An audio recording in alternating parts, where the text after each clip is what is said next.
யாவரையும் நம்முடைய ஆண்டவரும் ரட்சகருமாகிய இயேசு கிறிஸ்துவின் நாமத்தினாலே வாழ்த்தி வரவேற்கிறேன். இந்த ஆராதனைக்கு ஆரம்பமாக நம் கண்களை மூடி தலைகளை தாழ்த்தி ஜெபிப்போம். எங்கள் அன்பின் பிதாவே, உம்முடைய குமாரனாகிய இயேசு கிறிஸ்துவின் நாமத்திலே உம்மண்டை நாங்கள் வருகிறோம். இந்த அற்புதமான மன மகிழ்ச்சி நாளுக்காக உமக்கு நன்றி செலுத்துகிறோம். எங்கள் தேவாதி தேவன், கர்த்தாதி கர்த்தர், நீர் நல்லவரும் நன்மை செய்கிறவருமாய் இருக்கிறீர். உடைய மகா பெரிய அன்புக்காக உமக்கு நன்றி செலுத்துகிறோம். உடைய இரக்கத்துக்காக உமக்கு நன்றி, உடைய கிருபைக்காக உமக்கு நன்றி செலுத்துகிறோம். உடைய மாறாத இரக்கத்திற்காக உமக்கு நன்றி செலுத்துகிறோம். தயவுக்காக உமக்கு நன்றி செலுத்துகிறோம். தகப்பனே, நீர் பெரியவர், வல்லமுள்ளவர், மகத்துவம் உள்ளவர், மகிமை நிறைந்தவர். ஆண்டவரே அப்பா, உமைக்கு நன்றி செலுத்துகிறோம். எங்கள் இருதயத்தோடு உம்மை நாங்கள் ஆராதிக்க வந்திருக்கிறோம். ஆண்டவரே கர்த்தாவே, உம்மை ஸ்தோத்தரிக்கிறோம். தேவன் ஆவியாய் இருக்கிறார். அவரை தொழுது கொள்ளுகிறவர்கள் ஆவியோடும் உண்மையோடும் அவரை தொழுது கொள்ள வேண்டும் என்று உடைய வார்த்தை சொல்லி இருக்கிறது. கர்த்தாவே, அந்த விதத்தில் நாங்கள் உண்மை ஆராதிக்க எங்களுக்கு எல்லா விதத்திலும் உதவி ஒத்தாசை செய்யும்படியாக நாங்கள் ஜெபிக்கிறோம். பரிசுத்த ஆவியானுடைய உதவியும் ஒத்தாசையை நாங்கள் நாடுகிறோம். ஆண்டவரே, சரியான விதத்தில், உண்மையான விதத்திலே, ஆவிக்கேற்ற விதத்திலே நாங்கள் உண்மை ஆராதிக்க பரிசுத்த ஆவியானவர் எங்களுக்கு உதவி செய்ய வேண்டும் என்று நாங்கள் ஜெபிக்கிறோம். பாடல்களை பாடுகிற, இசைக்கருவிகளை வாசிக்கிற உடைய தாசர்கள் மேல உம்முடைய அபிஷேகம் தங்கியிருக்கட்டும் என்று நாங்கள் ஜெபிக்கிறோம். ஆண்டவரே, அற்புதங்கள் நடக்கட்டும், அதிசயங்கள் நடக்கட்டும். கர்த்தருடைய வார்த்தை தெளிவோடும் அபிஷேகத்தோடும் வல்லமையோடும் கடந்து செல்லட்டும் என்று ஜெபிக்கிறேன். கேட்கிற மக்களுடைய இருதயத்திலே என்றென்றைக்குமான மாற்றத்தை ஏற்படுத்தட்டும். பேசுகிற உடைய தாசனை உடைய வல்லமையினால் நிரப்புவீராக, உடைய அபிஷேகத்தினால் நிரம்பி வழிய செய்வீராக. அவருடைய வாயிலிருந்து புறப்பட்டு வருகிற கிருபை நிறைந்த வார்த்தைகள் அநேக மக்களுடைய வாழ்க்கையை கட்டி எழுப்பட்டும் என்று ஜெபிக்கிறேன். அற்புதங்களை செய்யட்டும் என்று ஜெபிக்கிறேன். மாபெரும் விடுதலை உண்டாகட்டும் என்று ஜெபிக்கிறேன். ஆண்டவரே, தொடர்ந்து இங்கு நடக்கிற எல்லாவற்றின் மூலமாக தேவ நாமம் மகிமைப்படட்டும். துதி கன மகிமை எல்லாவற்றும் ஒருவருக்கே நாங்கள் செலுத்துகிறோம். இயேசுவின் நாமத்தில் ஜெபிக்கிறோம் பிதாவே, ஆமென், ஆமென்.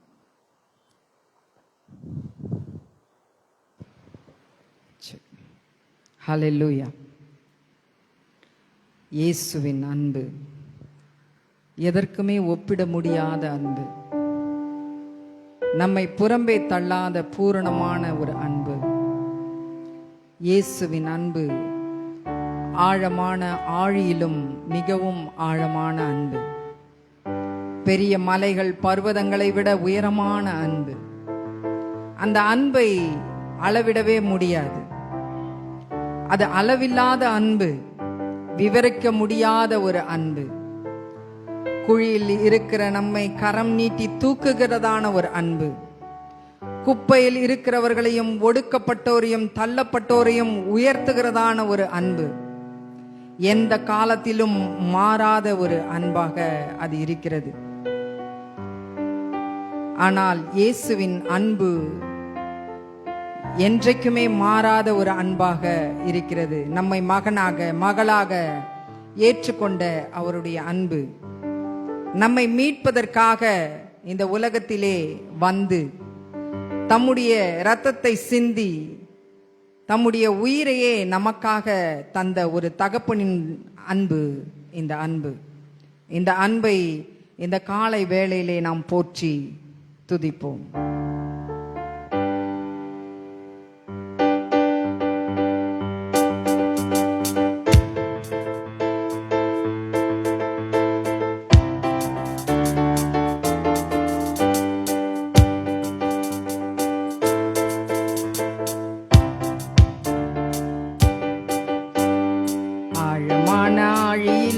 ஆழமான அன்பு, உயர்ந்த மலைகளிலும் உயரமான அன்பு, அளந்து பார்க்க முடியாத அளவில்லாத அன்பு, விவரிக்க முடியாத அற்புத அன்பு.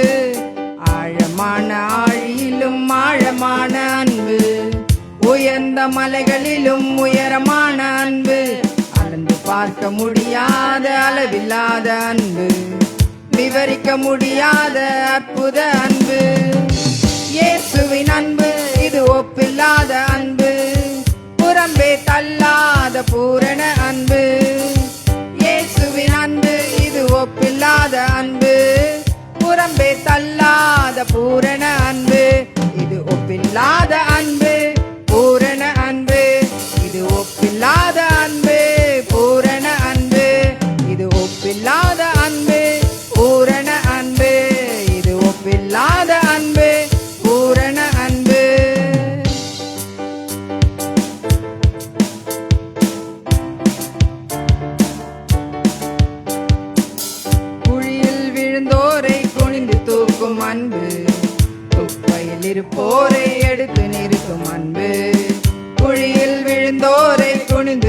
போக்கும் அன்பு, குப்பையில் இருப்போரை எடுத்து நிறுத்தும் அன்பு, ஒடுக்கப்பட்டோரை உயர்த்திடும் அன்பு, எந்த காலத்திலும் மாறாத அன்பு, ஒடுக்கப்பட்டோரை உயர்த்திடும் அன்பு, எந்த காலத்திலும் மாறாத அன்பு, ஒப்பில்லாத அன்பு, பூரண அன்பு, இது ஒப்பில்லாத அன்பு, பூரண அன்பு, இயேசுவின் அன்பு, இது ஒப்பில்லாத அன்பு, புறம்பே தள்ளாத பூரண அன்பு, இயேசுவின் அன்பு, இது ஒப்பில்லாத அன்பு, புறம்பே தள்ளாத பூரண அன்பு, இது ஒப்பில்லாத அன்பு, பூரண அன்பு, இது ஒப்பில்லாத அன்பு, பூரண அன்பு.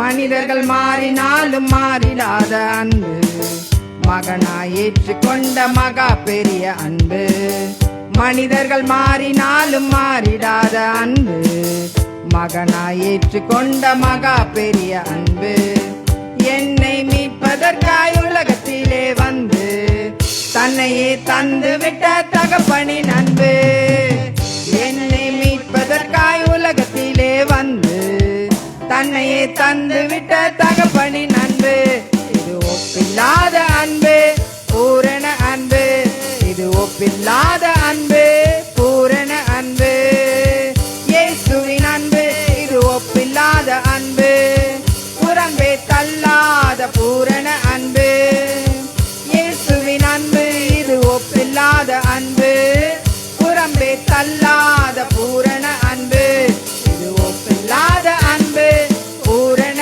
அன்பு, இது ஒப்பில்லாத அன்பு, பூரண அன்பு, மனிதர்கள் மாறினாலும் மாறிடாத அன்பு, மகனாய் ஏற்றுக்கொண்ட மகா பெரிய அன்பு, மனிதர்கள் மாறினாலும் மாறிடாத அன்பு, ஏற்றுக்கொண்ட மகா பெரிய அன்பு, என்னை மீட்பதற்காய் உலகத்திலே வந்து தன்னையே தந்து விட்ட தகப்பனின் அன்பு, என்னை மீட்பதற்காய் உலகத்திலே வந்து தன்னையே தந்து விட்ட தகப்பனின் அன்பு, இது ஒப்பில்லாத அன்பு, பூரண அன்பு, இது ஒப்பில்லாத அன்பு, பூரண அன்பு, இயேசுவின் அன்பு, இது ஒப்பில்லாத அன்பு, புறம்பே தள்ளாத பூரண அன்பு, இயேசுவின் அன்பு, இது ஒப்பில்லாத அன்பு, புறம்பே தள்ளாத பூரண அன்பு, இது ஒப்பில்லாத அன்பு, பூரண அன்பு, இது ஒப்பில்லாத அன்பு, பூரண அன்பு, ஆழமான ஆழியிலும் ஆழமான அன்பு, உயர்ந்த மலைகளிலும் உயரமான அன்பு, அளந்து பார்க்க முடியாத அளவில்லாத அன்பு, விவரிக்க முடியாத அற்புத அன்பு, ஆழமான ஆழியிலும் ஆழமான அன்பு, உயர்ந்த மலைகளிலும் உயரமான அன்பு, அளந்து பார்க்க முடியாத அளவில்லாத அன்பு, விவரிக்க முடியாத அற்புத அன்பு, இயேசுவின் அன்பு, இது ஒப்பில்லாத அன்பு, புறம்பே தள்ளாத பூரண அன்பு, இயேசுவின் அன்பு, இது ஒப்பில்லாத அன்பு, புறம்பே தள்ளாத பூரண அன்பு, இது ஒப்பில்லாத அன்பு, பூரண அன்பு, இது ஒப்பில்லாத அன்பு, பூரண அன்பு, இது ஒப்பில்லாத அன்பு, பூரண அன்பு, இது ஒப்பில்லாத அன்பு, பூரண அன்பு. ஆமென். கரங்களை தட்டி நாம் தேவனுக்கு மகிமையை செலுத்துவோம். கர்த்தர் நம்முடைய வாழ்க்கையிலே அநேக நன்மைகளை செய்திருக்கிறார். ஆமென். ஆராய்ந்து முடியாத அதிசயங்களை நம்முடைய வாழ்க்கையிலே அவர் செய்திருக்கிறார். நம்முடைய தாழ்வில் நம்மை கண்ணோக்கி பார்த்து தயவாய் அவருடைய கரத்தை பிடித்து தூக்கி எடுத்திருக்கிறார். நம்மை என்றைக்கும் கைவிடாத தேவன் அவர். நம்மை மறவாமல் எப்பொழுதும் நம்முடைய நினைவாகவே இருக்கிற தேவன் அவர். நம்முடைய மேய்ப்பர் அவர்.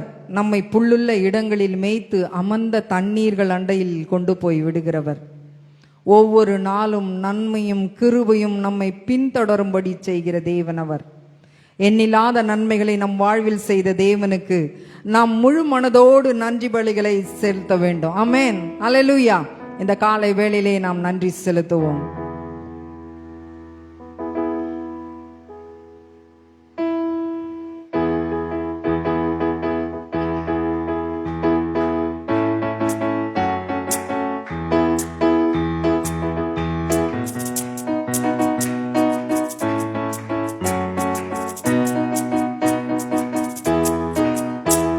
என் கர்த்தர் செய்த நன்மையாவும் என் முழு மனதாய் ஸ்தோத்தரிப்பேன் நான்.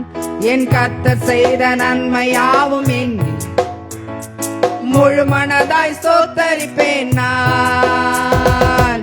ஆராய்ந்து முடியாத அதிசயங்கள் செய்தீரே, முழு மனதாய் ஸ்தோத்தரிப்பேன் நான். ஆராய்ந்து முடியாத அதிசயங்கள் செய்தீரே, முழு மனதாய் ஸ்தோத்தரிப்பேன் நான். ஸ்தோத்தரிப்பேன் நான், ஸ்தோத்தரிப்பேன் நான், முழு மனதாய் ஸ்தோத்தரிப்பேன் நான். ஸ்தோத்தரிப்பேன் நான், ஸ்தோத்தரிப்பேன் நான், முழு மனதாய் ஸ்தோத்தரிப்பேன் நான். எண்ணில்லா நன்மைகள் என் வாழ்வில் செய்தீரே, முழு மனதாய் ஸ்தோத்தரிப்பேன் நான். எண்ணில்லா நன்மைகள் என் வாழ்வில் செய்தீரே, முழு மனதாய் ஸ்தோத்தரிப்பேன் நான். ஸ்தோத்தரிப்பேன் நான், ஸ்தோத்தரிப்பேன் நான், முழு மனதாய் ஸ்தோத்தரிப்பேன் நான். ஸ்தோத்தரிப்பேன் நான், ஸ்தோத்தரிப்பேன் நான், முழு மனதாய் ஸ்தோத்தரிப்பேன் நான். எண்ணில்லா நன்மைகள் என் வாழ்வில் செய்தீரே, முழு மனதாய் ஸ்தோத்தரிப்பேன் நான். எண்ணில்லா நன்மைகள் என் வாழ்வில் செய்தீரே, முழு மனதாய் ஸ்தோத்தரிப்பேன் நான்.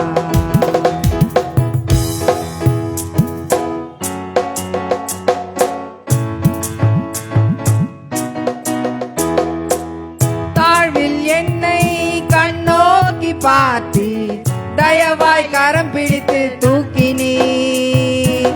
தாழ்வில் என்னை கண்ணோக்கி பார்த்தி தயவாய் கரம் பிடித்து தூக்கினீ. எட்டாத உயரத்திலே உட்கார வைத்தீரே, முழு மனதாய் ஸ்தோத்தரிப்பேன் நான். எட்டாத உயரத்திலே உட்கார வைத்தீரே, முழு மனதாய் ஸ்தோத்தரிப்பேன் நான். ஸ்தோத்தரிப்பேன், ஸ்தோத்தரிப்பேன் நான், ஸ்தோத்தரிப்பேன் நான், முழு மனதாய் ஸ்தோத்தரிப்பேன் நான். ஸ்தோத்தரிப்பேன் நான், ஸ்தோத்தரிப்பேன் நான், முழு மனதாய் ஸ்தோத்தரிப்பேன் நான். எண்ணில்லா நன்மைகள் என் வாழ்வில் செய்தீரே, முழு மனதாய் ஸ்தோத்தரிப்பேன் நான். எண்ணில்லா நன்மைகள் என் வாழ்வில் செய்தீரே, முழு மனதாய் ஸ்தோத்தரிப்பேன் நான்.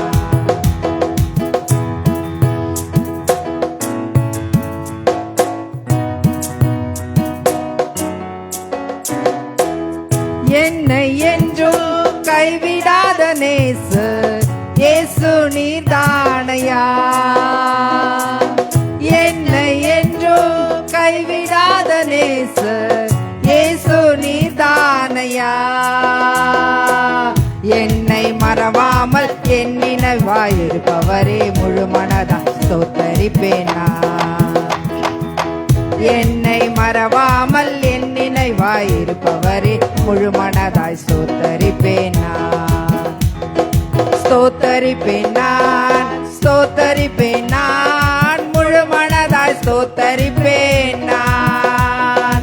ஸ்தோத்தரிப்பேன் நான், ஸ்தோத்தரிப்பேன் நான், முழு மனதாய் ஸ்தோத்தரிப்பேன் நான்.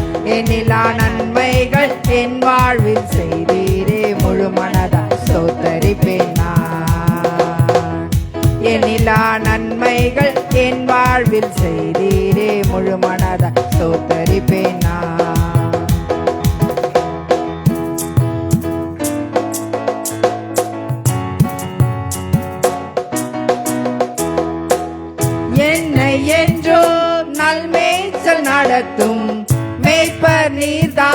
நீர்தானையா, என்னை என்றும் நல்மேய்ச்சல் நடத்தும் மேய்ப்பர் நீர்தானையா. நன்மை கிருபை என்றும் பின்தொடர செய்தீரே, முழு மனதாய் ஸ்தோத்தரிப்பேன் நான்.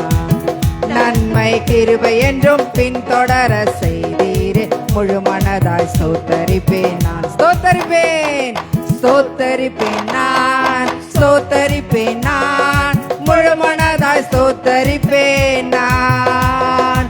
ஸ்தோத்தரிப்பேன் நான், ஸ்தோத்தரிப்பேன் நான், முழு மனதாய் ஸ்தோத்தரிப்பேன் நான். எண்ணிலா நன்மைகள் என் வாழ்வில் செய்தீரே, முழு மனதாய் ஸ்தோத்தரிப்பேன் நான். எண்ணிலா நன்மைகள் என் வாழ்வில் செய்தீரே, முழு மனதாய் ஸ்தோத்தரிப்பேன் நான். என் கர்த்தர் செய்த நன்மையாவும் என் முழு மனதாய் ஸ்தோத்தரிப்பேன் நான். என் கர்த்தர் செய்த நன்மையாவும் என் முழு மனதாய் ஸ்தோத்தரிப்பேன் நான். ஆராய்ந்து முடியாத அதிசயங்கள் செய்தீரே, முழு மனதாய் ஸ்தோத்தரிப்பேன் நான். ஆராய்ந்து முடியாத அதிசயங்கள் செய்தீரே, முழு மனதாய் ஸ்தோத்தரிப்பேன் நான். ஸ்தோத்தரிப்பேன் நான், ஸ்தோத்தரிப்பேன் நான், முழு மனதாய் ஸ்தோத்தரிப்பேன் நான். ஸ்தோத்தரிப்பேன் நான், ஸ்தோத்தரிப்பேன் நான், முழு மனதாய் ஸ்தோத்தரிப்பேன் நான்.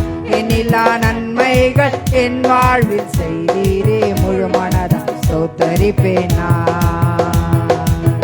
எண்ணிலா நன்மைகள் என் வாழ்வில் செய்தீரே, முழு மனதாய் ஸ்தோத்தரிப்பேன் நான்.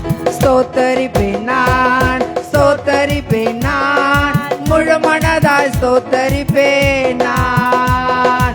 ஸ்தோத்தரிப்பேன் நான், ஸ்தோத்தரிப்பேன் நான், முழு மனதாய் ஸ்தோத்தரிப்பேன் நான்.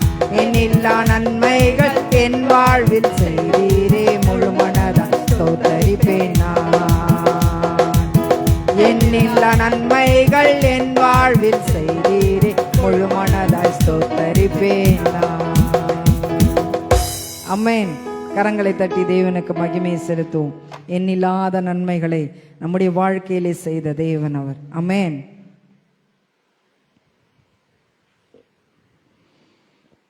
இயேசு இல்லாம நாம ஒன்றுமே இல்லை. அமேன்.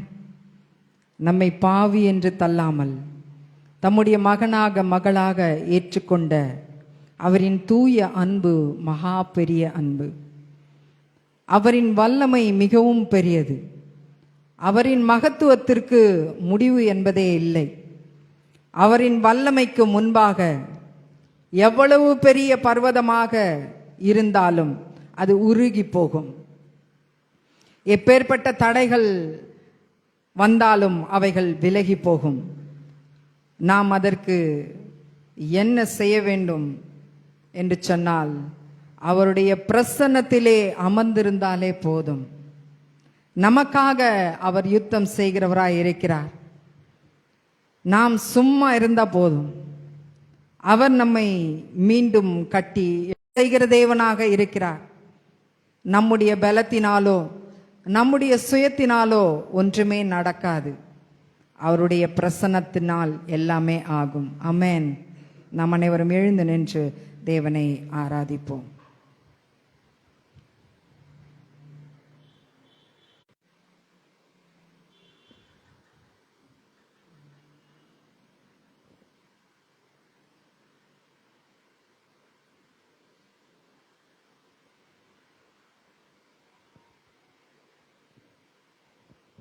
யெகோவா ஓசேனு என்னை மீண்டும் கட்டுகிறீர். யெகோவா சபையோத் என்னை ஆளுகை செய்கிறீர். நீர் இல்லாமல் ஒன்றுமில்லையே, என்னை தள்ளாமல் சேர்த்து கொண்டீரே. இந்த புதிய பாடலை பாடி நம் தேவனை ஆராதிப்போம்.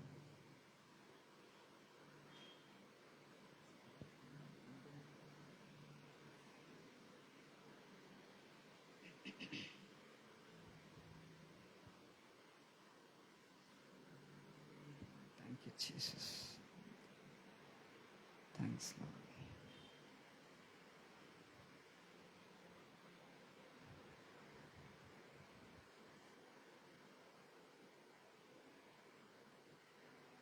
அவர் நம்மை ஆளுகை செய்யும்படியாக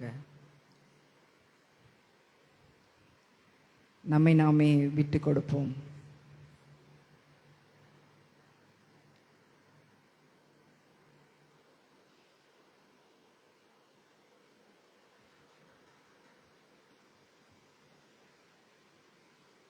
Thank you, Lord.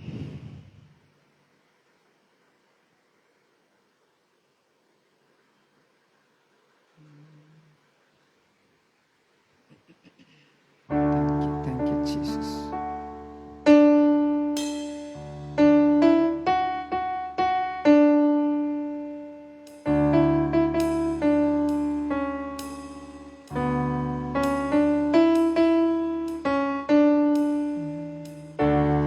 உந்தன் பிரசன்னத்தில் அமர்ந்திருந்து நீ செய்யும் யுத்தம் காண்பே. உந்தன் பிரசன்னத்தில் அமர்ந்திருந்து நீ செய்யும் யுத்தம் காண்பே. என் பலத்தினால் ஒன்றும் ஆகாது, என் சுயத்தினால் ஒன்றும் நடக்காது. என் பலத்தினால் ஒன்றும் ஆகாது, என் சுயத்தினால் ஒன்றும் நடக்காது. உந்தன் பிரசன்னத்தால் கூடுமே, உந்தன் பிரசன்னத்தால் கூடுமே. யெகோவா ஓசேனு என்னை மீண்டும் கட்டுகிறீர். யெகோவா சபையோ என்னை ஆளுகை செய்கிறீர். யெகோவா ஓசேனு என்னை மீண்டும் கட்டுகிறீர். யெகோவா சபையோ என்னை ஆளுகை செய்கிறீர். நீர் இல்லாமல் ஒன்றுமில்லையே, என்னை தள்ளாமல் சேர்த்துக் கொண்டீரே. நீர் இல்லாமல் ஒன்றுமில்லையே, என்னை தள்ளாமல் சேர்த்து கொண்டீரே. நீர் இல்லாமல் ஒன்றுமில்லையே, என்னை தள்ளாமல் சேர்த்து கொண்டீரே.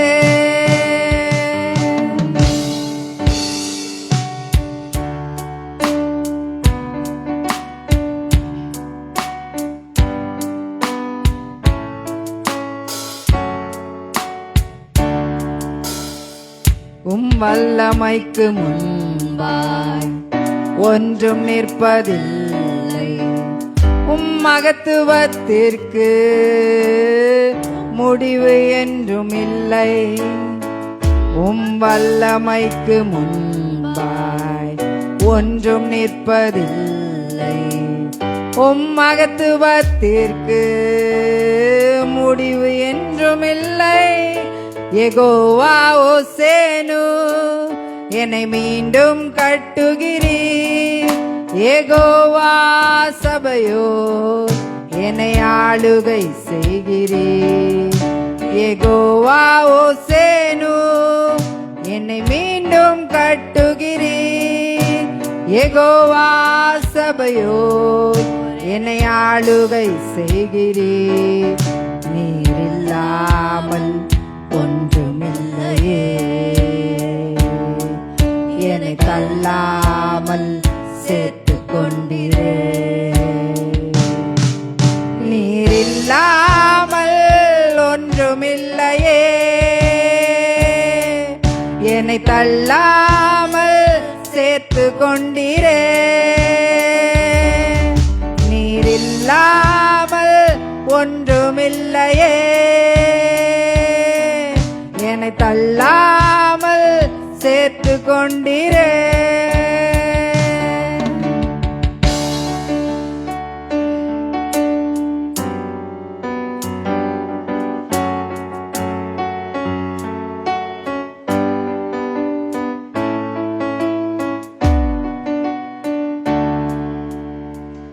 மலைகள் பர்வதங்கள் மெழுகு போல உருகும், தடைகள் ஒவ்வொன்றாய் என் மேலிருந்து விலகும். மலைகள் பர்வதங்கள் மெழுகு போல உருகும், தடைகள் ஒவ்வொன்றாய் என் மேலிருந்து விலகும். யெகோவா ஓசேனு என்னை மீண்டும் கட்டுகிறீர். யெகோவா சபையோர் என்னை ஆளுகை செய்கிறீர். யெகோவா ஓசேனு என்னை மீண்டும் கட்டுகிறீர். யெகோவா சபையோர் என்னை ஆளுகை செய்கிறீர். நீர் இல்லாமல் ஒன்றுமில்லையே, என்னை தள்ளாமல் சேர்த்து கொண்டீரே. இல்லாமல் ஒன்றுமில்லையே, என்னை தள்ளாமல் சேர்த்து கொண்டீரே. நீரில்லாமல் ஒன்றுமில்லையே, என்னை தள்ளாமல் சேர்த்து கொண்டீரே.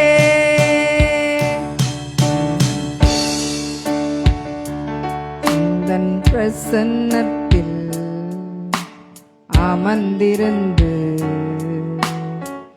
நீ செய்யும் யுத்தம் காண்பேன். உந்தன் பிரசன்னத்தில் அமர்ந்திருந்து நீ செய்யும் யுத்தம் காண்பேன்.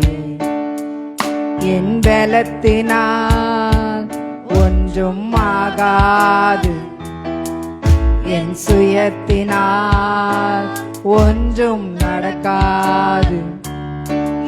என் பலத்தினால் ஒன்றும் ஆகாது, என் சுயத்தினால் ஒன்றும் நடக்காது. உந்தன் பிரசன்னத்தால் கூடுமே, உந்தன் பிரசன்னத்தால் கூடுமே, உந்தன் பிரசன்னத்தால் கூடுமே, உந்தன் பிரசன்னத்தால் கூடுமே. யெகோவா ஓசேனு என்னை மீண்டும் கட்டுகிறீர். யெகோவா சபையோர் என்னை ஆளுகை செய்கிறீர். யெகோவா ஓசேனு என்னை மீண்டும் கட்டுகிறீர். யெகோவா சபையோர் என்னை ஆளுகை செய்கிறீர். நீர் இல்லாமல் ஒன்றுமில்லையே, என்னை தள்ளாமல் சேர்த்து கொண்டீரே. நீர் இல்லாமல் ஒன்றுமில்லையே, என்னை தள்ளாமல் சேர்த்து கொண்டீரே. நீர் இல்லாமல் ஒன்றுமில்லையே, என்னை தள்ளாமல் சேர்த்து கொண்டீரே. நீர் இல்லாமல் ஒன்றுமில்லையே, என்னை தள்ளாமல் சேர்த்து கொண்டீரே. ஆமென், ஆமென், அல்லேலூயா.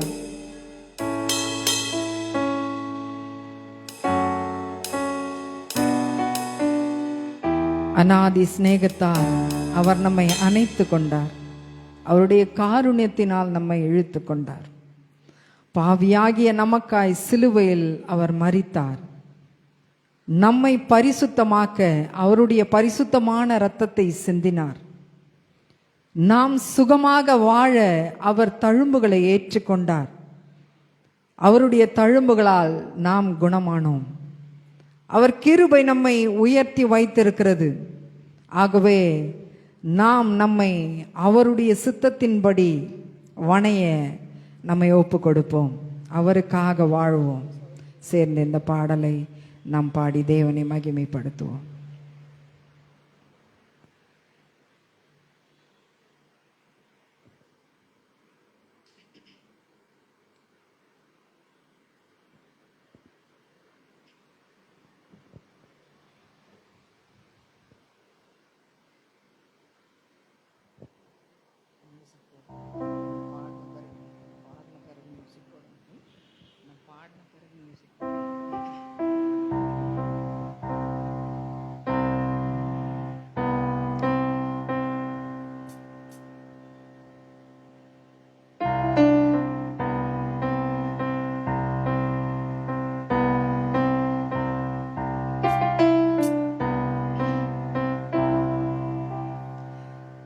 என் சிநேகமே,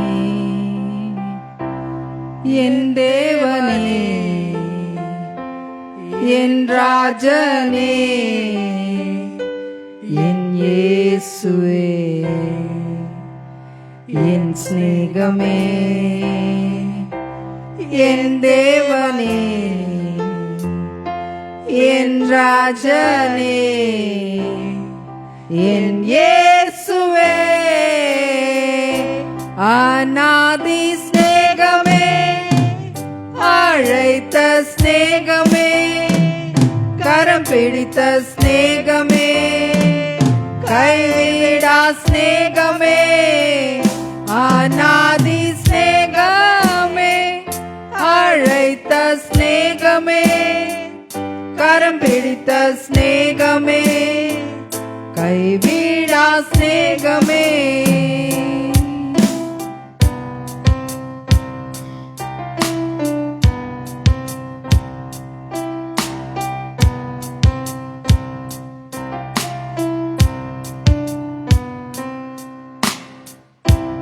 பாவியனக்கா சிலுவையில் மரித்தீர், பரிசுத்தனாக்கிட உம்மாவி தந்திட்டீர். மாறிடாவும் சிநேகம் என்னை சுகமாக்கிற்று, சேவைக்காய் நான் உயிர் வாழுவே. அநாதி சிநேகமே, அழைத்த சிநேகமே, கரம் பிடித்த சிநேகமே, கைவிடா சிநேகமே, அநாதி சிநேகமே, அழைத்த சிநேகமே, கரம் பிடித்த சிநேகமே, கைவிடா சிநேகமே.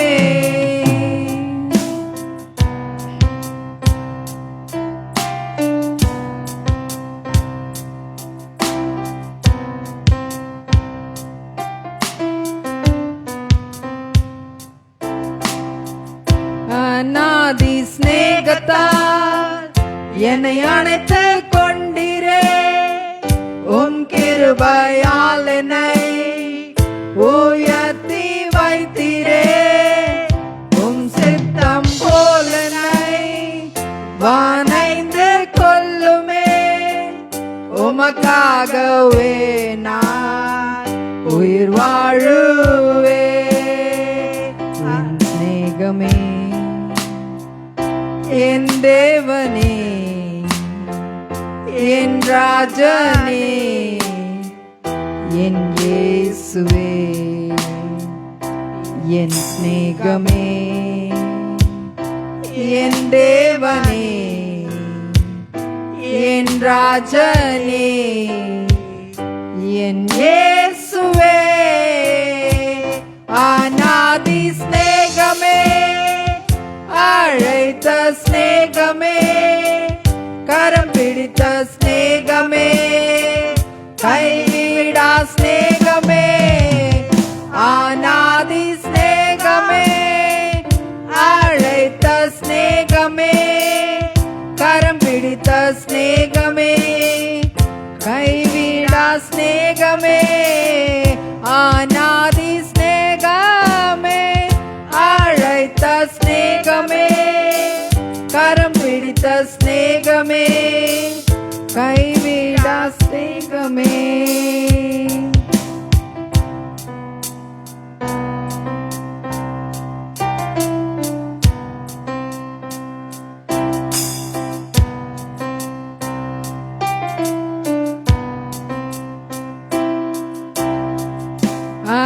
அநாதி சிநேகத்தால் என்னை அழைத்து கொண்டீரே, உம் கிருபையால் என்னை உயர்த்தி வைத்தீரே, உம் சித்தம் போல் என்னை வானைந்து கொள்ளுமே, உமக்காகவே நான் உயிர் வாழுவேன். இன்னொரு முறை.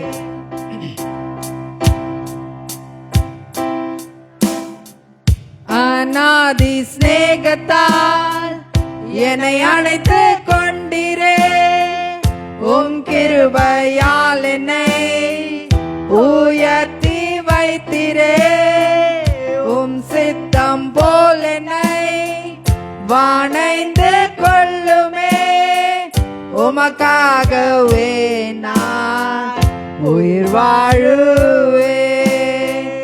அநாதி சிநேகமே, அழைத்த சிநேகமே, கரம் பிடித்த சிநேகமே, கைவிடா சிநேகமே, அநாதி சிநேகமே, அழைத்த சிநேகமே, கரம் பிடித்த சிநேகமே, கைவிடா சிநேகமே, அநாதி சிநேகமே, அழைத்த சிநேகமே, கரம் பிடித்த சிநேகமே, கைவிடா சிநேகமே, அநாதி சிநேகமே, அழைத்த சிநேகமே, கரம் பிடித்த சிநேகமே, கைவிடா சிநேகமே.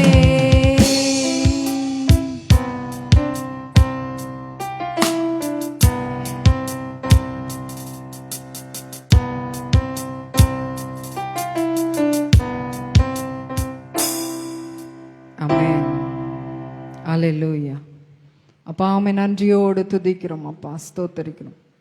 உம்முடைய அநாதி சிநேகத்தால் எங்களை நேசித்தீரே, உம்மை நன்றியோடு துதிக்கிறோம் ராஜா, ஸ்தோத்தரிக்கிறோம் அப்பா. பாவியாகிய எங்களை அப்பா நீர் உம்முடைய பிள்ளையாய் ஏற்றுக்கொண்டீரே, எங்களுக்காக உம்முடைய பரிசுத்த இரத்தத்தை சிந்தினீரே, எங்களை பரிசுத்தமாக்க அப்பா, எங்களுடைய பலவீனங்களை நீக்க தேவரீர் நீர் தழும்புகளை ஏற்றுக்கொண்டீரே, காயங்களை ஏற்றுக்கொண்டீரே, உம்மை நன்றியோடு துதிக்கிறோம். உம்முடைய தழும்புகளால் நாங்கள் சுகமானபடியால் உமக்கு நன்றி செலுத்துகிறோம் தகப்பனே. உம்முடைய ஆழமான அன்பிற்காய் நன்றி செலுத்துகிறோம். உம்முடைய மகத்துவமான அன்பிற்காய் நன்றி செலுத்துகிறோம் தகப்பனே. ஒரு தகப்பனை போல நீர் எங்களை ஏந்தி சுமந்து தாங்கி தப்புவித்து வழிநடத்தி வருகிற உம்முடைய கிருபைக்காய், உம்முடைய தயவிற்காய், உம்முடைய இரக்கத்திற்காய் நாங்கள் நன்றி செலுத்துகிறோம் தகப்பனே. உம்மை நன்றியோடு துதிக்கிறோம் அப்பா, ஸ்தோத்தரிக்கிறோம். எங்களுடைய வாழ்க்கையில எத்தனையோ நன்மைகளை நீர் செய்திருக்கிறீர், எண்ணிலடங்காத நன்மைகளை நீர் செய்திருக்கிறீர் தகப்பனே. எங்கள் வாழ்நாள் முழுவதும் நாங்கள் நன்றி சொன்னாலும் அது உமக்கு போதாது ராஜா. உம்மை நன்றியோடு துதிக்கிறோம், ஸ்தோத்தரிக்கிறோம் தகப்பனே. உமக்கு நன்றி நன்றி நன்றி நன்றி ராஜா, நன்றி செலுத்துகிறோம் அப்பா. கர்த்தாவே உமக்கு ஸ்தோத்திரம். இந்த நல்ல காலை வேளைக்காய் நன்றி செலுத்துகிறோம் தகப்பனே. வந்திருக்கிற ஒவ்வொருவரையும் நீர் ஆசீர்வதிக்கும்படியா நாங்கள் செபிக்கிறோம்ப்பா. உமக்கு நன்றி ஆண்டவரே. இந்த ஆராதனை வேளையிலே பரிசுத்த ஆவியானவர் நீர் எங்கள் மத்தியிலே அசைவாடினபடியாலுமே நன்றியோடு துதிக்கிறோம், ஸ்தோத்தரிக்கிறோம் ராஜா. கர்த்தாவே, இப்பொழுது ஆண்டவரே வார்த்தையை பேச போகிற தாசனை மறைத்து தேவரீர் நீர் வெளிப்படும்படியாய் நாங்கள் செபிக்கிறோம் அப்பா. உமக்கு ஸ்தோத்திரம். அவருடைய வாயிலிருந்து புறப்படுகிற ஒவ்வொரு வார்த்தைகளும் வந்திருக்கிற ஒவ்வொருவருக்கும் அது ஔஷதமாய் காணப்படட்டும். அந்த வார்த்தைகள் ஆண்டவரே கர்த்தாவே வந்திருக்கிறவர்களுக்கு அது ஆண்டவரே உணவாக இருக்கும்படியாய் இருக்க தேவரீர் உதவி செய்யும்படியாய் நாங்கள் செபிக்கிறோம் தகப்பனே. அவருடைய எல்லா பிரச்சனைகளிலிருந்தோ வியாதிகளிலிருந்தோ விடுவிக்கிற வார்த்தையாய் அவைகள் இருக்க வேண்டும் என்று சொல்லி நாங்கள் செபிக்கிறோம் தகப்பனே. கர்த்தாவே, பேசுகிற தாசனை மறைத்து ஆவியானவர் நீர் வெளிப்படும்படியாய் நாங்கள் செபிக்கிறோம். வல்லமையுள்ள வார்த்தைகளுடைய வாயிலிருந்து புறப்படும்படியாய் நாங்கள் செபிக்கிறோம். கர்த்தாவே, இந்த ஆராதனை முழுவதும் கரங்களில் ஒப்பு கொடுக்கிறோம். துதி கனம் மகிமை மேன்மை யாவற்றையும் உமக்கு செலுத்துகிறோம். இயேசுவின் மூலம் ஜெபிக்கிறோம் நல்ல பிதாவே, ஆமென். சரி, அது சரி.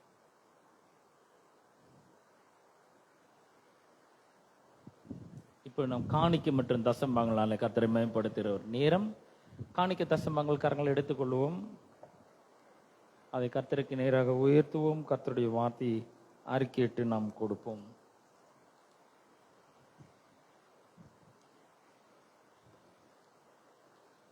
கர்த்தரின் மேய்ப்பராய் இருக்கிறார்.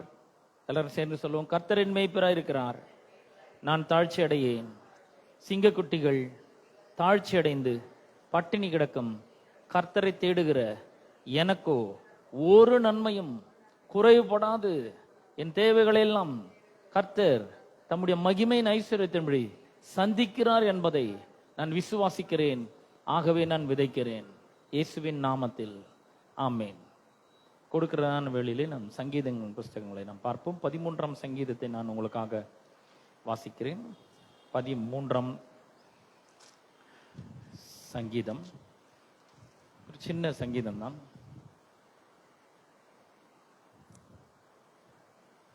பதிமூன்றாம் சங்கீதம்.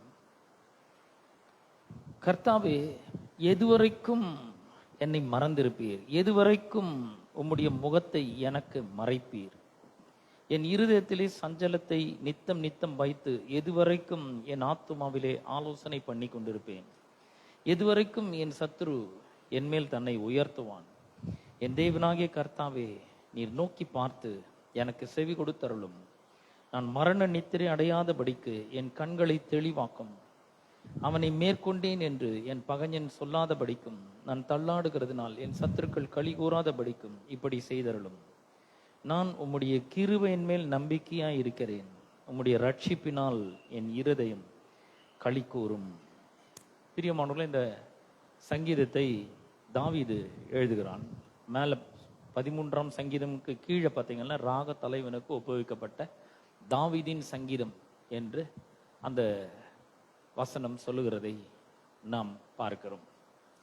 அப்ப இந்த சங்கீதத்தை ஒரு தாவீது எழுதும் பொழுது அவர் ரொம்ப இக்கட்டான ஒரு தருணத்திலே அவர் இருக்கிறார்.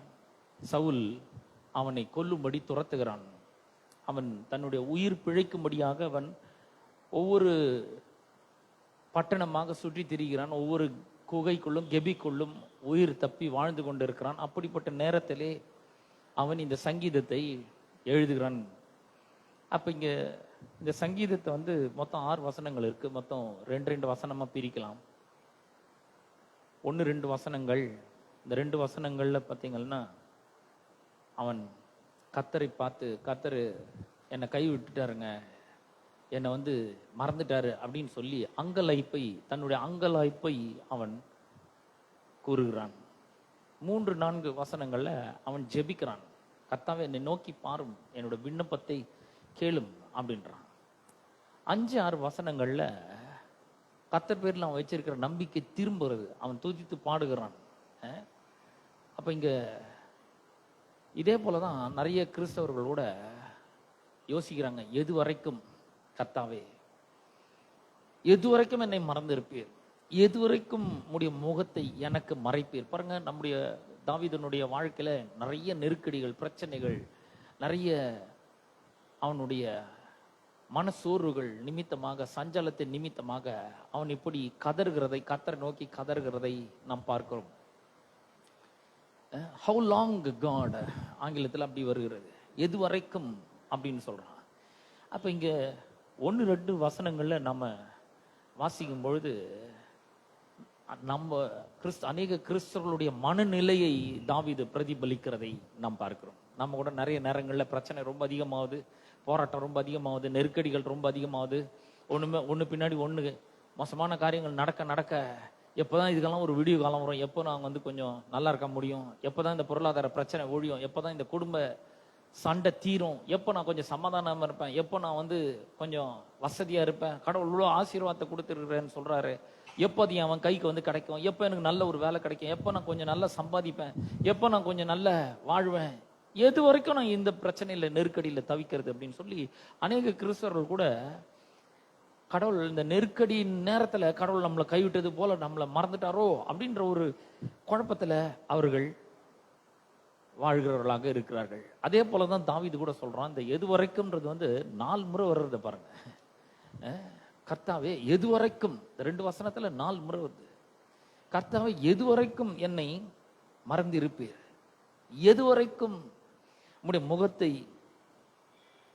எனக்கு மறைப்பீர், எதுவரைக்கும் என் ஆத்துமாவிலே ஆலோசனை பண்ணி கொண்டிருப்பேன், எதுவரைக்கும் என் சத்துரு என் மேல் தன்னை உயர்த்துவான், எதுவரைக்கும். அவனுக்குள்ள ஒரு உள்ளம் குழம்பி போய் கொந்தளிப்பு ஏற்படுகிறதை தெரிகிறதை நாம் பார்க்கிறோம். இந்த 1-2 வசனங்கள்ல நம்ம வாசிக்கும் பொழுது எத்தனை லைன் வருதுன்னு பாருங்க. முதல்ல 2 வசனங்கள்ல எத்தனை லைன் வருது பாருங்க. கர்த்தாவே எதுவரைக்கும் என்னை மறந்திருப்பீர், எதுவரைக்கும் உடைய முகத்தை எனக்கு மறைப்பீர், என் இருதயத்தில் சஞ்சலத்து நித்தம் நித்தம் வைத்து எதுவரைக்கும் என் ஆத்துமாவிலே ஆலோசனை பண்ணி கொண்டிருப்பேன், எதுவரைக்கும் என் சத்துரு என் மேல் தன்னை உயர்த்துவான். 5 சென்டென்ஸ் வர்றதை நம்ம பார்க்கலாம். இந்த 2 வசனத்துல 5 சென்டென்ஸ் வரும். 3-4 வசனங்கள்ல அது ஒரு ஜெபம். அதுல பார்க்கும்பொழுது 4 சென்டென்ஸ் வருது பார்க்கிறோம் நம்ம. என் தேவனாகிய கர்த்தாவே நீர் என்னை நோக்கி பார்த்து எனக்கு செவி கொடுத்தருளும். 2வது, நான் மரண நேத்திர அடையாதபடிக்கு என் கண்களை தெளிவாக்கும். 3வது சென்டென்ஸ், அவனை மேற்கொண்டேன் என்று என் பகைஞன் சொல்லாதபடிக்கும். 4வது, நான் தள்ளாடுகிறனால் என் சத்துருக்கள் களி கூறாதபடிக்கும். இப்படி செய்திடலாம். முதல்ல 5 லைன் 2 வசனத்துல, அடுத்த 2 வசனத்துல 4 லைன் வருது, கடைசி 2 வசனத்துல 3 லைன் வருது. நான் உம்முடைய கிருபையின் மேல் நம்பிக்கையா இருக்கிறேன் 1. 2வது, உம்முடைய ரட்சிப்பினால் என் இருதயம் களி கூறும் 2வது சென்டென்ஸ். 3வது சென்டென்ஸ் பார்க்கும்பொழுது, கர்த்தர் எனக்கு நன்மை செய்தபடியால் அவரை பாடுவேன் 3 சென்டென்ஸ். முதல் 2 வசனத்துல 5 லைன், 3-4 வசனத்துல, அடுத்த 2 வசனத்துல 4 லைன், அதுக்கு அடுத்த 2 வசனத்துல 3 லைன். இப்படி வர்றத பார்க்கணும். ஒரு மிகப்பெரிய ஒரு வேத வல்லுனர் இப்படி எழுதுறாரு. ஒரு கடலுக்கு முன்னாடி நம்ம போய் சமுத்திரத்துக்கு, பிரம்மாண்டமான சமுத்திரத்துக்கு முன்னாடி போய் நிற்கும் பொழுது அதனுடைய அலைகள் ரொம்ப வேகமாக அடிக்கிறத பார்க்குறோம். வேகமா அடிக்குது, கொந்தளிக்குது கடல். அந்த மாதிரி இந்த தாவீது அங்கலாய்க்கிறான், ரொம்ப வேகமா சொல்றான், இது வரைக்கும் ஆண்டவரே, எது வரைக்கும் ஆண்டவரே, எது வரைக்கும் ஆண்டவரே, எது வரைக்கும் முகத்தை எனக்கு மறைப்பீர், எது வரைக்கும் என்ன மறந்திருப்பீர், சத்துரு எது வரைக்கும், இப்படி அங்கலாய்க்கிறான். அப்படியே வேகமா வருது அலைகள். அதுக்கப்புறம் பார்த்தீங்கன்னா அந்த சமுத்திரம் கொஞ்சம் கொஞ்சமா மெதுவா அது 4 அலையாவது, அப்புறம் 3 அலையாவது, அப்புறம் கொஞ்சம் மென்மையான அலைகள் வர ஆரம்பிக்குது. அது மாதிரிதான் இங்கேயும் கூட தாவீது உள்ளம் குழம்பி போய் உள்ள ஒரு பெரிய கொந்தளிப்போட அவன் பேசுகிறத நாம் பார்க்கிறோம்.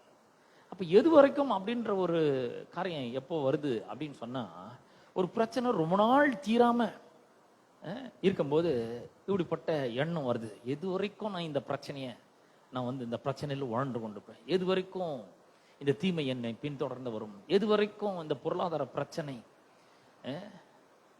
எனக்கு என்னை பின்தொடர்ந்து வந்துனே இருக்குது, இதுக்கு ஒரு முடிவே இல்லையா அப்படின்னு நினைப்பு வரும்பொழுது இந்த மாதிரி ஒரு எண்ணம் வருது பாருங்க. பல நேரங்கள்ல இப்படிப்பட்ட நெருக்கடிகளும் இப்படிப்பட்ட குடும்ப பிரச்சனைகளும் வரும்பொழுது கடவுள் நம்மள மறந்துட்டாருங்க, கடவுள் நம்மளை அவரோட முகத்தை திருப்பிட்டார் நம்மளை விட்டு. இப்ப சத்ரு நம்ம மேல தாக்கத்தை ஏற்படுத்தி கொண்டு வருகிறான் அப்படின்னு நம்ம நினைச்சுக்கிறோம். இல்ல கர்த்தர் நம்ம கூட தான் இருக்கிறாரு பாருங்க. அப்ப பலவிதமான பிரச்சனைகள் நம்முடைய வாழ்க்கையை மோதி அடிக்கும் போது எது வரைக்கும் அப்படின்னு பாருங்க. ஒரு பிரச்சனை ரொம்ப நாள் தீரல, நாள் கணக்காவது, வார கணக்காவது, அப்புறம் மாச கணக்காவது, அப்புறம் வருஷ கணக்கா அந்த பிரச்சனை அப்படியே இருக்குது பாருங்க. இந்த மாதிரி பிரச்சனைகள் நம்முடைய வாழ்க்கையில வரும்பொழுது பிசாசு அதை யூஸ் பண்ணிக்கிறான். தாவீது கூட பாத்தீங்கன்னா சவுலுக்கு பயந்து ஓடுறான். ஒரு ஊர்ல போனாக்கா அங்கிருந்து அவனுக்கு தகவல் கொடுக்குறாங்க, இந்த மாதிரி தாவீது வந்துட்டாங்க, இங்க கிபியாவில் இருக்கிறான் அப்படின்னு சொன்ன உடனே அங்கிருந்து ஓடுறான். அங்கிருந்து ஓடி போய் ஒரு குகைகளை போய் ஒளிஞ்சுன்னு யாருக்கும் தெரியாதுன்னு பார்த்தா அங்கேயும் யாரோ தகவல் கொடுக்குறாங்க, அங்கேயும் அவனை பின்தொடர்ந்து வருகிறான். இப்படியே நாளுக்கு நாள் அவன் வாழ்க்கை அப்படியே ஓட்டத்திலே போயிட்டே இருக்குது. டெய்லி உயிருக்கு பயந்து ஓடிட்டே இருக்கணும், கஷ்டமா இருக்குது அவனுக்கு. என்னைக்குதான் ஒரு நிம்மதி வரும், என்னைக்குதான் ஒரு விடிவு காலம் வரும் இந்த பிரச்சனைக்கு. கண்ணு கட்டின தூரம் வரைக்கும் முடிவு தெரியவே இல்லை. தாவீது சவுலுக்கு பயந்து ஓடுறான், எதிரிகளிடம் தஞ்சம் புகுற நிலைக்கு தள்ளப்படுறான்.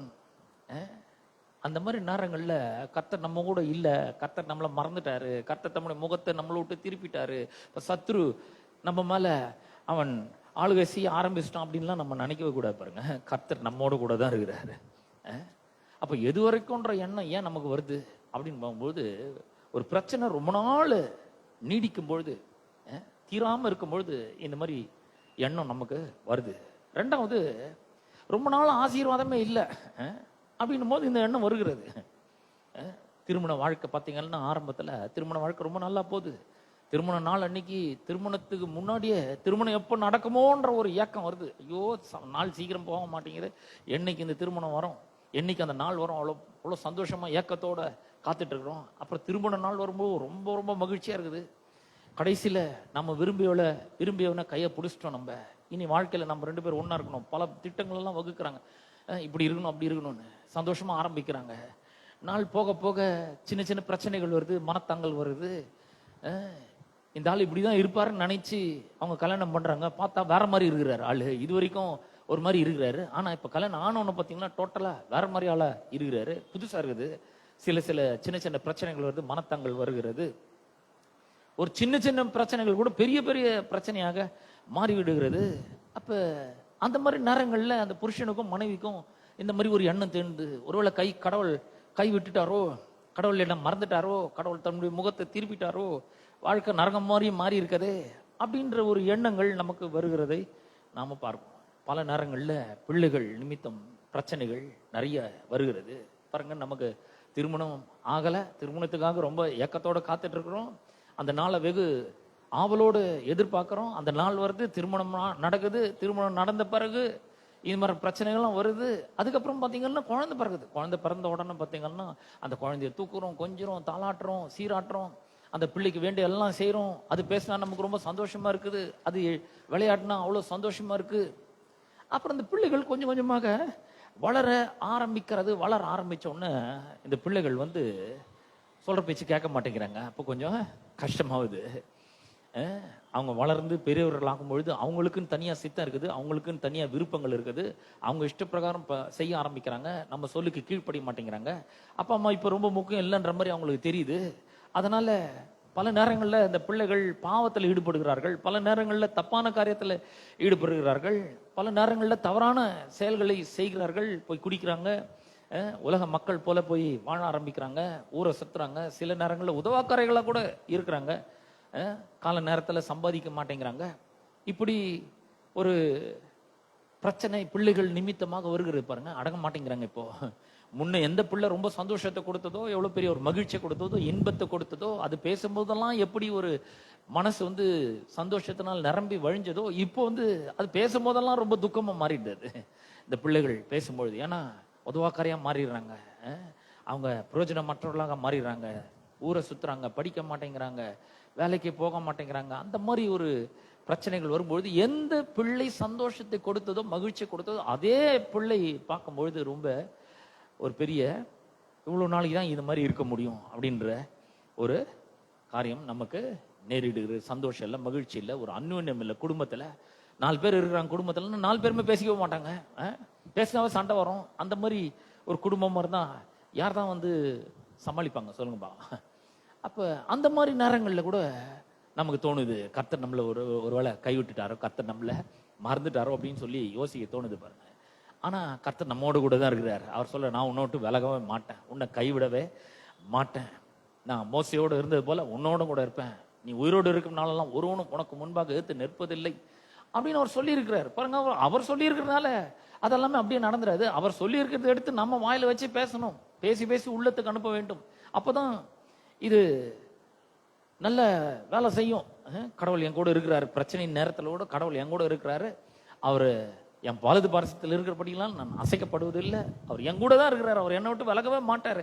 அவர் சொல்லிட்டாரு, நீ பயப்படாத, கலங்காத, திகையாத, நான் உங்க கூட இருக்கிறேன்னு சொல்லிக்கிறாரு, அதனால நான் பயப்பட மாட்டேன், கலங்க மாட்டேன், திகைக்க மாட்டேன், அவர் என் கூட தான் இருக்கிறாரு அப்படின்ற ஒரு ஸ்ட்ராங் ஃபெய்த் உள்ள ஃபார்ம் ஆயிடும் பாருங்க. எப்போன்னா சும்மா பைபிள்ல இருந்தப்ப அது இதை நம்ம வாயில் எடுத்து வச்சு பேசி நாம அதை இருதயத்துக்குள்ளே அனுப்ப வேண்டும். 3-4 வசனங்கள் வரைக்கும் நம்ம பார்க்கும் பொழுது அங்க ஒரு அருமையான ஜபம் வருகிறதை நாம பார்க்கிறோம். 13ஆம் வசனம், என் தேவனாகிய கர்த்தாவே, அவன் சொல்றான், நீர் நோக்கி பார்த்து எனக்கு செவி கொடுத்தருளும், நான் மரண நித்திரை அடையாதபடிக்கு என் கண்களை தெளிவாக்கும். அவனை மேற்கொண்டேன் என்று என் பகைஞன் சொல்லாத படிக்கும், நான் தள்ளாடுகிறனால் என் சத்துருக்கள் களி கூறாத படிக்கும், இப்படி செய்தருளும் அப்படின்னு சொல்றாரு. 5ஆம் வசனத்தை பாருங்க. நான் உம்முடைய கிருபையின் மேல் நம்பிக்கையாய் இருக்கிறேன், உம்முடைய ரட்சிப்பினால் என் இருதயம் களி கூறும். பாருங்க, இருதயம் களி கூறும். 2ஆம் வசனத்துல இருதயத்துல என்ன இருக்கு? என் இருதயத்துல சஞ்சலத்தை நித்தம் நித்தம் வைத்து எதுவரைக்கும் என் ஆத்மாவில் ஆலோசனை பண்ணி கொண்டிருப்பேன். இருதயத்துல சஞ்சலம் இருக்கு. ஆனா இப்ப பாத்தீங்கன்னா இருதயத்துல ரட்சிப்பு நம்பிக்கை இருக்கிறது. அவருடைய கிருபையின் மேல ஒரு பெரிய நம்பிக்கை வருகிறது. அப்ப அவன் சொல்றாரு, நான் உமது கிருபையின் மேல் நம்பிக்கையா இருக்கிறேன், உமது ரட்சிப்பினால் என் இருதயம் மகிழும் அப்படின்றாரு. அதாவது ஆண்டவர் எந்த பிரச்சனையுமே வெளியேந்து டீல் பண்றதே கிடையாது. முதல்ல இருதயத்தை டீல் பண்றாரு. நமக்கு ஒரு பண பிரச்சனை இருக்குன்னா எங்க டீல் பண்றாரு? இது நல்லா விளங்கிக்கணும் பாருங்க வாழ்க்கையில. இது வழங்கல்னா போச்சு, அவ்வளவுதான் கிறிஸ்தவ வாழ்க்கை. நமக்கு ஏதோ ஒரு பிரச்சனைனா முதல்ல அவர் இருதயத்திலிருந்து ஆரம்பிக்கிறார். இருதயம் எப்படி இருக்கு?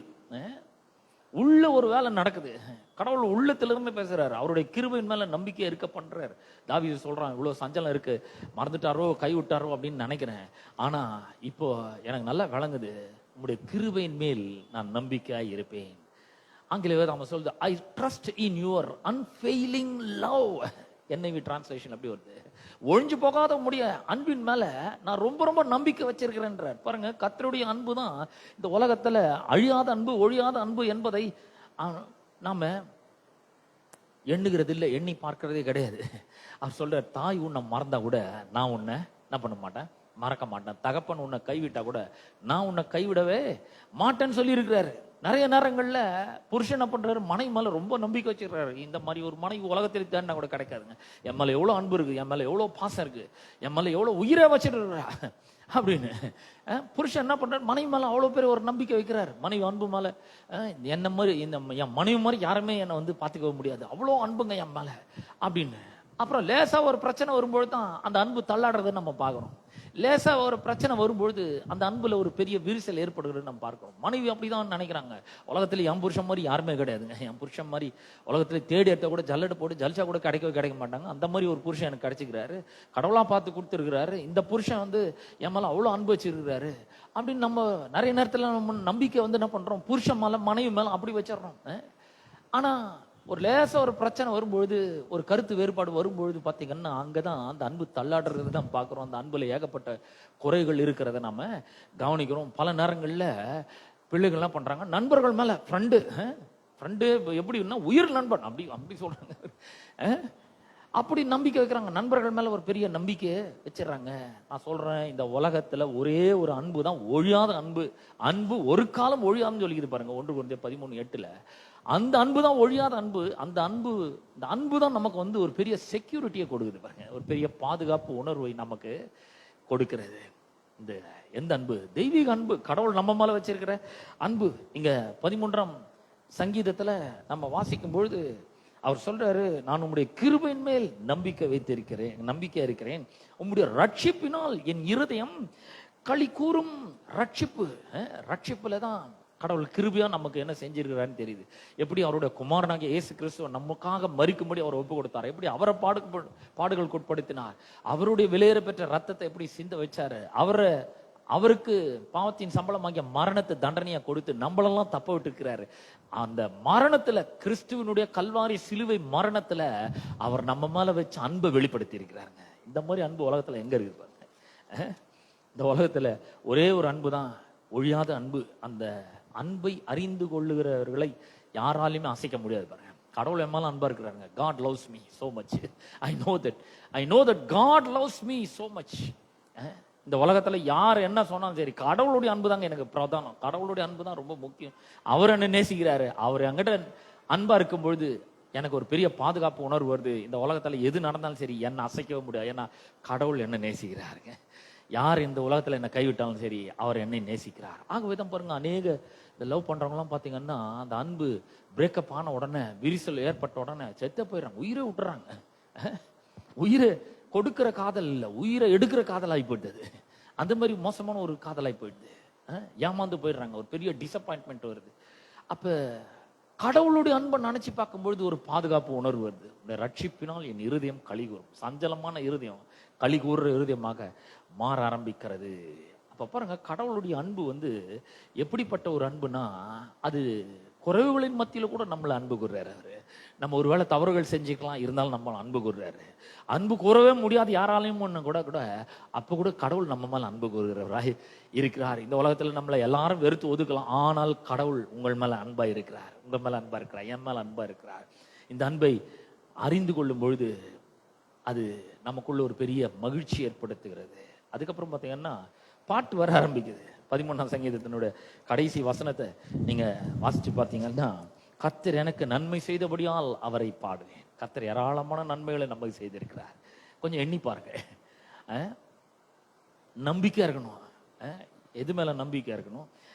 நான் உம்முடைய கிருபையின் மேல நம்பிக்கையா இருப்பேன். உம்முடைய ரட்சிப்பினால் என்னுடைய இருதயம் களிகூரும். கர்த்தர் எனக்கு நன்மை செய்தபடியால் நான் பாடுவேன்.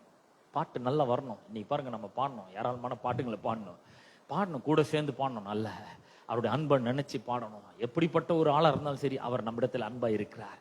அது மட்டும் இல்ல, அவர் நமக்கு ஏராளமான நன்மைகளை அவர் செய்து வருகிறார். ஆகவே நான் உங்களுக்கு சொல்றேன், இந்த காலை வேளையில பல பிசாசு உங்களுக்கு செஞ்சிருக்கிற பல பின்னடைவுகளை பார்த்து சோர்ந்து போகாதீங்க, ஏமாந்து போகாதீங்க. இதுக்கெல்லாம் கடவுள் தான் காரணம்னு சொல்லுவான், அதை நம்பி அதை விசுவாசிச்சிடாதீங்க. இல்ல, இன்னைக்கு அவர் கிருபையின் மேல நம்பிக்கை வைங்க. அவருடைய ரட்சிப்புல உங்களுடைய இருதயம் களி கூறட்டும். சஞ்சலத்தை நீக்குங்க, தோல்வியில மூழ்கிடாதீங்க. அவர் உங்களுக்கு வெற்றியை தருகிறவராய் இருக்கிறார். தோல்வி, அவநம்பிக்கை, சோகம், இதுல மூழ்காதீங்க. கர்த்தருக்கு இடம் கொடுங்க. உங்களுடைய இருதயத்துல கர்த்தருக்கு இடம் கொடுங்க. இந்த அழியாத அன்பை எங்க நம்ம பார்க்கணும்னா, கர்த்தருடைய ரட்சிப்புல நாம அவருடைய அழியாத அன்பை நாம பார்க்கிறோம். அவர் என்னிடத்தில் அன்பு கூறுகிறார் என்பதை நம்புங்க. ஒருவேளை உங்க பெற்றோர், அப்பா அம்மா நேசிக்காம இருக்கலாம், உடன் பிறந்தவர்கள் நேசிக்காம இருக்கலாம், மற்றவர்கள் உங்களை நேசிக்காம இருக்கலாம். ஒருத்தர் உங்களை ரொம்ப நேசிக்கிறாரு, நேசித்து கொண்டே இருக்கிறாரு. அவருடைய அன்பு என்னைக்கும் மாறதே கிடையாது. ஒருவேளை எனக்குள்ள பாவம் இருக்கலாம், ஆனாலும் அவர் அன்பு கூறுகிறார். ஒருவேளை என்கிட்ட குறைகள் சில இருக்கலாம், ஆனாலும் அவர் என்னிடத்துல அன்பு கூறுகிறார். ஒருவேளை நாங்கள் தவறி போனா கூட நம்மிடத்தில் அவர் அன்பாவே இருக்கிறார். அவர் செய்த நன்மைகளை எண்ணி பாருங்கள், அவர் போதுமானதற்கும் அதிகமானவராக இருக்கிறார். சில பாருங்க, பல நேரங்கள்ல பிசினஸ்ல பல பெரிய தோல்வியை சந்திக்கிறாங்க, பெரிய நஷ்டத்தை சந்திக்கிறாங்க. அவங்க எல்லாம் யோசிக்கிறாங்க, எது வரைக்கும் இந்த தோல்வி இருக்கும், எது வரைக்கும் இந்த நஷ்டம் என் வாழ்க்கையில் இருக்கும், ஒரு முன்னேற்றம் இருக்காதா, ஒரு பெரிய வளர்ச்சி இருக்காதா, என்னைக்கு நான் ஒரு பெரிய நல்ல நிலைமைக்கு வருவேன் அப்படின்னு சொல்லி ஒருவேளை யோசிச்சு கொண்டுக்கலாம். நான் சொல்றேன், அவர் இழந்து போன எல்லாவற்றையும் உங்களுக்கு திரும்ப தருகிறவரா இருக்கிறார். அவர் நன்மை மாத்திரமே உங்களுக்கு செய்கிறவரா இருக்கிறார். தாவீது சொல்ற, கர்த்தர் நன்மை செய்தபடியால், எனக்கு நன்மை செய்தபடியால் நான் அவரை பாடு. உங்களுக்கு எவ்வளவு நன்மைகளை செய்திருக்கிறார், இன்னும் ஏராளமான நன்மைகளை அவர் வச்சிருக்கிறாரு. அந்த நன்மைகள்லாம் இன்னும் நமக்கு தெரியவே தெரியாது. அவர்கிட்ட போகும்பொழுது அதெல்லாம் அவர் நமக்கு அறிவிக்கிறவரா இருக்கிறார். ஆகவே நான் சொல்றேன், ஒருவேளை உங்களுடைய இருதயம் அங்கலாய்ப்பில் இருக்கலாம், கர்த்தரை நோக்கி ஜெபம் பண்ணும்பொழுது அவருடைய ரட்சிப்பையும் கிருபை நினைச்சு நம்முடைய இருதயம் களிகூரும், அவருடைய ரட்சிப்பினால் களிகூரும். அவர் மேல நம்பிக்கை வைங்கள், அவர் கிருபையின் மேல நம்பிக்கை வைங்கள். கர்த்தர் உங்களை நேசிக்கிறார் என்பதில் ஒரு பெரிய நம்பிக்கை விசுவாசத்தை வைங்கள். கர்த்தர் உங்களை ஆசீர்வதிப்பாராக. ஆமென். God bless you.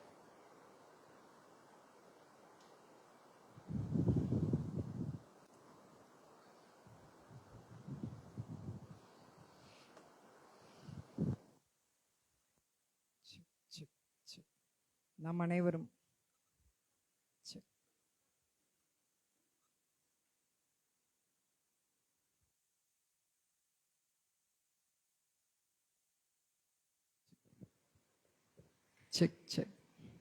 நாம் அனைவரும் எழுந்து நின்று நம்முடைய விசுவாசத்தை அறிக்கை செய்வோம்.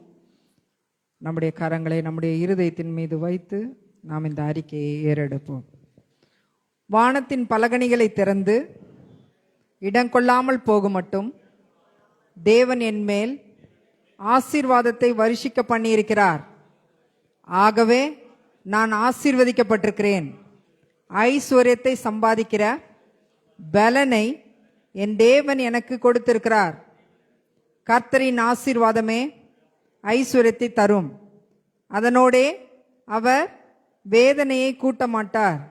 இயேசுவின் நாமத்தில் எங்கள் குடும்பங்களில் பஞ்சங்கள், குறைவுகள், தாழ்ச்சிகள், இல்லாமை, பற்றாக்குறை, ஏழ்மை நீங்கினதற்காக ஸ்தோத்திரம்.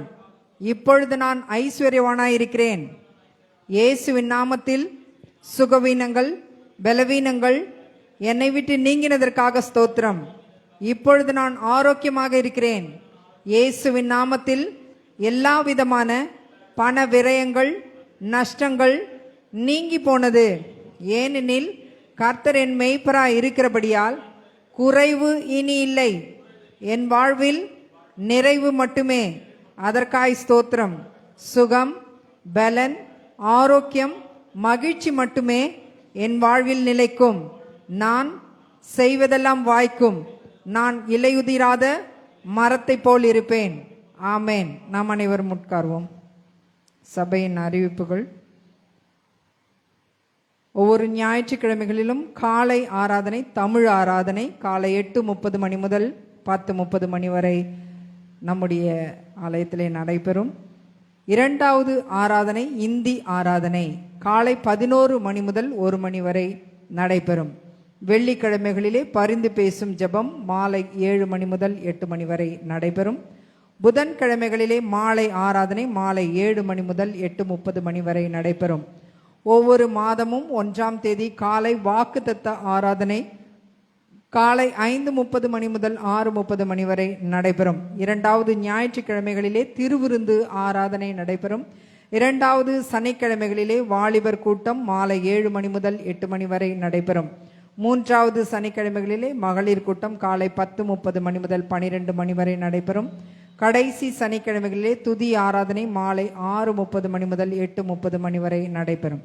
இந்த கூட்டங்கள் யாவற்றிலும் சபை மக்கள் யாவரும் கலந்து கொள்ளும்படி மிகவும் அன்புடன் அழைக்கிறோம்.